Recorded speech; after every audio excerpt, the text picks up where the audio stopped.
नमस्कार मंडळी, स्वाद आपल्या घरचा या रेसिपी चॅनलवर अगदी मनापासून तुमचे स्वागत आहे। आता बघा, वेळेवर जर एक पाहुणे मंडळी आली किंवा काही कुठला एखादा पदार्थ वेळ लागणारा आपल्याला करायचा असला तर आपण करायचं टाळतो। पण आजची जी रेसिपी तुमच्यासाठी मी घेऊन आलेली आहे अगदी तुमचा वेळ वाचवणारी आहे। आज आपण मेदूवडा आणि सांबार तयार करणार आहोत। आता तुम्ही म्हणाल मेदूवड्याला तर खूप सारा वेळ लागतो, पण आजची ही रेसिपी तुमचा वेळ वाचवणारी असणार आहे। आणि अर्धा किलोच्या प्रमाणात तुम्हाला हे मेदूवडे मी सांगणार आहे। म्हणजे अर्धा किलो डाळ भिजत घालून आपण हे तयार करणार आहोत आणि अगदी 1 तासात हे मेदूवडे तयार होतील। चला रेसिपीला सुरुवात करूया। तर आता इथे आपण उडदाची डाळ घेतलेली आहे, अर्धा किलो ही डाळ आहे। आता ही डाळ तुम्ही म्हणाल रात्रभर भिजत घालावी लागणार आहे, तर अजिबात नाही। ही डाळ फक्त आपण 1 तास भिजवणार आहोत आणि 1 तासात याचे मेदूवडे तयार करणार आहोत। तरीसुद्धा अगदी आतून जाळीदार, पोकळ आणि बाहेरून छान कुरकुरीत असे मेदूवडे तयार होतील। आता यामध्ये पाणी टाकून घेतलं आणि हाताने चोळून ही डाळ आपल्याला स्वच्छ धुवून घ्यायची आहे। आता बघा, मी हाताने ही छान चोळून घेते डाळ, कारण असलेल्या पावडरी पूर्ण निघून जातील डाळीला। आता हे पाणी टाकून द्यायचं आणि स्वच्छ पाणी यामध्ये टाकून घेतलेलं आहे बघा। तर आता हे पाणी यामध्ये टाकलेलं आहे आणि आपल्याला यावर झाकण ठेवून 1 तास ही डाळ भिजत टाकायची आहे। डाळ जोपर्यंत आपली भिजणार आहे तोपर्यंत आपण सांबार तयार करून घेणार आहोत। म्हणजे आपला वेळही वाचतो आणि झटपट असा आपला हा नाश्ता तयार होतो। तर बघा, आता कुकर मी गॅसवर ठेवलेला आहे आणि यामध्ये आपण पाणी गरम होण्यासाठी टाकणार आहोत। म्हणजेच तूर डाळ यामध्ये आपण शिजायला पाणी गरम झाल्यानंतर टाकणार आहोत। तर इथे पाणी गरम होईपर्यंत आपण तूर डाळ धुवून घेणार आहोत। तर बघा, इथे पाऊण वाटी एवढी मी तूर डाळ घेतलेली आहे। ही स्वच्छ धुवून घेते आता आणि धुतलेली तूर डाळ आपल्याला कुकरमध्ये शिजायला टाकायची आहे।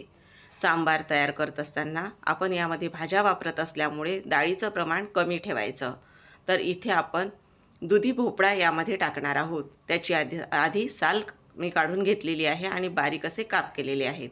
एक मोठा कांदा, तो उभा लांब असा चिरून घेतलेला आहे, तो सुद्धा टाकलेला आहे। आणि लाल भोपळा तर इथे मी सुरुवातीला थोडा यामध्ये टाकून घेतलेला आहे, राहिलेला नंतर टाकणार आहे। त्याचबरोबर एक मोठा टोमॅटो, तो सुद्धा बारीक चिरून घेतलेला आहे, तो घातलेला आहे। चमचाभर तेल टाकलेलं आहे आणि आता कुकरचं झाकण बंद करून मी इथे 3 शिट्ट्या काढून घेणार आहे आणि छान आपल्याला डाळ शिजवून घ्यायची आहे। आता कुकर थंड झाल्यानंतर तुम्हाला दाखवेल मी। तर आता इथे आपली डाळ 1 तास झालेला आहे आणि छान अशी भिजल्या गेलेली आहे। तर बघा, इथे दाखवते तुम्हाला, अशा पद्धतीने बघा डाळ छान भिजल्या गेलेली आहे। तर ही डाळ आता आपण बारीक करणार आहोत। तर बारीक करतानाही आपल्याला काही महत्त्वाच्या ज्या गोष्टी आहेत त्या लक्षात ठेवायच्या आहेत।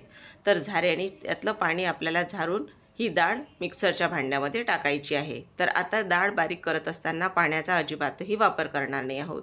बघा, सुरुवातीला थोडी डाळ फिरवून घेतली, पण डाळ गरम लगेच होत असल्यामुळे यामध्ये आपण बर्फ टाकून घेणार आहोत। तर बघा, इथे बर्फाचे तुकडे मी घेतलेले आहेत। तर 3 ते 4 असे बर्फाचे आपल्याला तुकडे यामध्ये टाकायचे आहेत आणि छान डाळ बारीक करून घ्यायची आहे। यामुळे डाळ गरम होणार नाही आणि सहज डाळ बारीक आपली होते। तर बघा, इथे डाळ बारीक करून माझी झालेली आहे आणि आपल्याला ही डाळ बघा, हातावर दाखवते तुम्हाला, अशा पद्धतीने आपल्याला छान बारीक करून घ्यायची आहे आणि सर्व डाळ माझी बारीक करून झालेली आहे। आता तुम्हाला आणखीनही या रेसिपीमध्ये तुमचा वेळ वाचणार आहे, कारण आपण न फेटता हे मेदूवडे तयार करणार आहोत। डाळ अजिबातही आपण फेटणार नाही आहोत। तर बघा, तुम्हाला मी डाळ आपली हलकी किती झालेली आहे हे सुद्धा दाखवते। तर त्यासाठी इथे आपण बघा, डाळ फेटल्यानंतर हलकं झाल्यानंतर मिश्रण आपण पाण्यामध्ये टाकून बघतो। तर इथे न फेटता मी तुम्हाला पाण्यामध्ये टाकून दाखवते। बघा, यातलं थोडं मिश्रण मी हातावर घेते असं आणि या पाण्यामध्ये दाखवते तुम्हाला टाकून। मग मिश्रण जर हलकं असेल तर बरंच तरंगल्या जाईल आणि मिश्रण हलकं नसेल तर तळाला जाऊन बसेल। तर बघा, मिश्रण पूर्ण वर आहे, म्हणजेच मिश्रण हलकं आहे। तर आपल्याला अजिबातही फेटावं लागत नाही। बऱ्याचदा फेटताना याला वेळ लागतो आणि मिश्रण पाहिजे तसं हलकं होतसुद्धा नाही। तर आता आपली डाळ तयार झालेली आहे। आपण त्यामध्ये साहित्य नंतर टाकणार आहोत। कुकरसुद्धा गार झालेला आहे, तर तुम्हाला उघडून दाखवते बघा। तर बघा, आपली डाळसुद्धा छान शिजलेली आहे आणि भाज्यासुद्धा यातल्या छान अशा शिजलेल्या आहेत।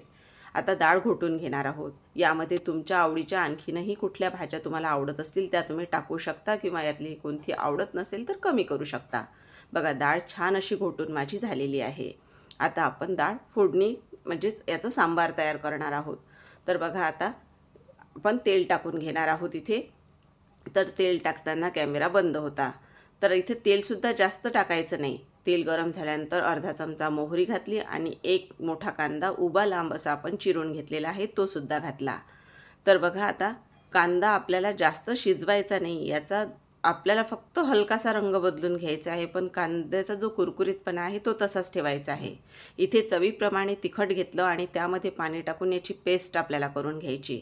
असं केल्यामुळे सांबारला छान असा रंग येतो. तुम्ही एकदा नक्की करून बघा. आता बघा यामध्ये पाणी अशा पद्धतीने टाकून याची अशी पातळशी मी एक स्लरी तयार करून घेतलेली आहे, एक पेस्टपेक्षा थोडी पातळ. तर आता आपण इकडे बघा यामध्ये कढीपत्ता टाकणार आहोत आणि कढीपत्तासुद्धा कांद्याबरोबर हलकासा आपल्याला परतून घ्यायचा आहे आणि त्याबरोबर 3 ते 4 लसूण पाकळ्या आणि अर्धा इंच आलं छान ठेचून घेतलेलं आहे ते सुद्धा घातलं. आता ते सुद्धा आपल्याला तेलासोबत परतून घ्यायचं आहे, म्हणजेच कांदा आणि कढीपत्त्यासोबत तेलामध्ये.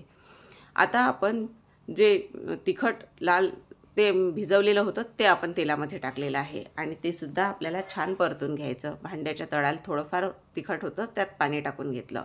आता यामध्ये आपण हळद घालून घेतलेली आहे. त्याचबरोबर इथे अर्धा चमचा गरम मसाला, पाऊण चमचा इथे मी धने जिरे पूड घातलेली आहे आणि छान आपल्याला मिक्स करून घ्यायचं आहे. जे तिखट आपण पाण्यामध्ये भिजवलेलं होतं ते छान असं तेलामध्ये परतून घ्यायचं, म्हणजे तेल या पूर्ण वाटणातील वेगळं होतं, म्हणजेच मसाल्यातील वेगळं होतं. आणि त्यानंतर आपण घोटून घेतलेली डाळ यामध्ये आपल्याला घालायची आहे. आता यामध्ये थोडं पाणीसुद्धा मी घातलेलं आहे, तर पाणी गरमच घालायचं. आता बघा छान एकदा मिक्स करून घेते. तर अशा पद्धतीने पातळ असं सांबार आपल्याला तयार करायचं आहे. जास्त घट्ट असं सांबार चवीलाही म्हणजे खाताना चांगलं लागत नाही. आता जो आपला लाल भोपळा राहिलेला होता तो आपण पूर्ण टाकून घेणार आहोत. तर बघा इथे लाल भोपळा टाकल्यानंतर इथे शेवग्याच्या शेंगासुद्धा आपण टाकून घेतलेल्या आहेत आणि जी चिंच मी लिंबा एवढी भिजत घातलेली होती तीसुद्धा यामध्ये थोडं पाणी टाकून हाताने छान अशी जोडून घेतलेली आहे आणि तिचा गर यामध्ये टाकलेला आहे. आता वरून 2 चमचे आपण सांबार मसाला घालणार आहोत आणि चवीप्रमाणे मीठ घालणार आहोत. आता बघा यामध्ये आपण गूळसुद्धा घालणार आहोत, म्हणजे सांबारला छान आंबट गोड अशी चव आपल्या येणार आहे. तर आता टाकलेलं सगळं साहित्य छान असं पूर्ण मिक्स करून घ्यायचं आणि यामधले जो लाल भोपळा आहे आणि शेवग्याच्या शेंगा आहेत त्या चांगल्या आपल्याला शिजवून घ्यायच्या आहेत आणि जो सांबार आहे आपला तो आपल्याला छान खळाखळा असा शिजवून घ्यायचा आहे, म्हणजे जितका छान सांबार शिजल्या जाईल तितकीच छान त्याची चव लागते. तर बघा वरून बारीक चिरून घेतलेली थोडी कोथिंबीर घातलेली आहे आणि आता सांबार शिजवून घेते मी. तर बघा याला रंग काय छान आलेला आहे. तर अशा प्रकारे तिखट पाण्यामध्ये भिजवून नंतर ते वापरा, त्यामुळे अगदी हॉटेलमधल्यासारखा हा सांबार तयार होतो. तर अगदी कमी साहित्यामध्ये हा सांबार आपण तयार केलेला आहे, पण चवीला एकदम भारी असा तयार होतो. आता बघा आपण इथे मेदूवडे तयार करणार आहोत. तर आपण तयार केलेल्या मिश्रणामधलं थोडं मिश्रण मी या भांड्यात काढून घेतलेलं आहे. बघा मिश्रण किती हलकं झालेलं आहे, अगदी फर्मेंट झाल्यासारखं हे मिश्रण तयार होतं. आता आपल्याला यामध्ये हिरवी बघा मिश्रण जे होतं ना त्यातलं मी दाखवते, अर्धं काढून घेतलेलं आहे म्हणजे तुमच्या लक्षात येईल. आता यामध्ये आपल्याला हिरवी मिरची बारीक चिरून घेतलेली आहे ती टाकलेली आहे. लहान मुलं खात असतील तर मिरची टाकू नका. आता यामध्ये बारीक चिरून घेतलेला कढीपत्ता, बारीक चिरून घेतलेली कोथिंबीर आणि चवीप्रमाणे मीठ टाकलेलं आहे. आता बघा हात थोडा ओला करून घ्यायचा आणि छान टाकलेलं सगळं साहित्य मिक्स करून घ्यायचं. इथे पाण्याचा होईल तितका वापर कमी करायचा आहे, म्हणजे मिश्रण आपलं सैलसर व्हायला नको. त्यामुळे सैलसर जर मिश्रण झालं तर मेदूवडे तयार करायला अवघड जातील. तर बघा छान असं पूर्ण मी मिक्स करून घेतलेलं आहे आणि आता आपला हात एकदा छान स्वच्छ करून घ्यायचा आणि नंतर मग हा ओला हात आपल्याला करायचा आहे बघा अशा पद्धतीने. आणि नंतर यातलं थोडं मिश्रण आपल्याला हातावर घ्यायचं आहे. बघा हातावर घेतल्यानंतर याचा आपल्याला वडा तयार करायचा आहे. तर अशा पद्धतीने हातावर गोल याचा गोळा तयार करायचा आणि मध्यभागी याला असं एक होल तयार करायचा आहे अंगठ्याने आणि हा लगेच आपल्याला तेलामध्ये सोडायचा आहे. बघा एकदा टाकून दाखवते तुम्हाला. अशा पद्धतीने असाच आपल्याला तेलामध्ये सोडायचं आहे, म्हणजे जे नवीन असतील करणारे त्यांच्या लक्षात येईल. आणि तेल थोडं जपून, कारण पाणी असल्यामुळे याचे एखाद्या वेळी शिंतोळे अंगावर उडू शकतात. तर पाणी व्यवस्थित असं हाताने आपल्याला हा मेदूवडा तेलामध्ये सोडायचा आहे. बघा दुसराही मेदूवडा तयार करून घेतलेला आहे आणि बघा हे किती छान फुलल्या जातात.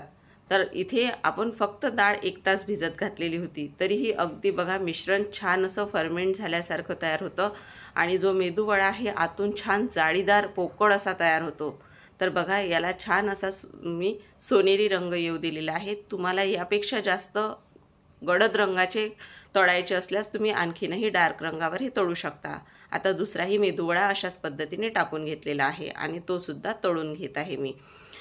तर इथे बघा यालाही छान सोनेरी रंगावर आपल्याला तळायचं आहे. तर बघा छान कुरकुरीत असे मेदूवडे आपले तयार झालेले आहेत. आता आपण सर्वसुद्धा करून घेणार आहोत. पण इथे बघा मी तुम्हाला एक मेदूवडा तोडूनसुद्धा दाखवते. बघा इथे मी तयार करून घेतलेले आहेत. राहिलेले आहेत ते सुद्धा नंतर तयार करून घेईल. तर बघा अशा पद्धतीने हे मेदूवडे तयार झालेले आहेत आणि बघा किती हलके झालेले आहेत आणि मी टाकलेली साईज आणि आता बघा हे किती छान फुलल्या गेलेले आहेत आणि तोडून बघा छान बघा आतून पांढरे शुभ्र असे हे दिसत आहेत आणि जाडी तुम्हाला इथे कॅमेऱ्यातून कशा पद्धतीने दिसते तर बघा हे माझ्या लक्षात येत नाही, पण तुम्हाला जवळून दाखवण्याचा मी प्रयत्न करते. तर बघा काय हलके असे मेदूवडे तयार झालेले आहेत. जितके छान आत पोकळ तयार होतील तितकंच सांबार आतपर्यंत जातं आणि मेदूवडे खायला छान चविष्ट असे लागतात. तर बघा अशा पद्धतीने छान कुरकुरीत असे मेदूवडे व्हायला पाहिजे. तर आता बघा बाजूला मी ओल्या नारळाची चटणीसुद्धा करून घेतलेली आहे. आता आपण सर्वसुद्धा करून घेणार आहोत. तर इथे आपण सांबार टाकून घेतलेला आहे, त्यावर मेदूवडे आणि वरून परत यावर आपण सांबार टाकणार आहोत. म्हणजे छान आतपर्यंत मेदूवड्यांचे सांबार मुरला जातो आणि खायला छान चविष्ट असे लागतात. तर बघा अशा पद्धतीनं आपले हे इन्स्टंट असे मेदूवडे तयार झालेले आहेत. तुम्हाला आजची ही माझी रेसिपी कशी वाटली? तुम्हाला रेसिपी थोडी जरी आवडली असेल तर लाईक करा, शेअर करा आणि चॅनलवर नवीन असाल तर नक्की चॅनलला सबस्क्राईब करा. तुम्हाला ही रेसिपी आवडली असेल तर जास्तीत जास्त ही रेसिपी शेअर करा. पुन्हा अशाच तुमच्या एखाद्या आवडीच्या छानशा रेसिपीसोबत भेटूया. तोपर्यंत धन्यवाद.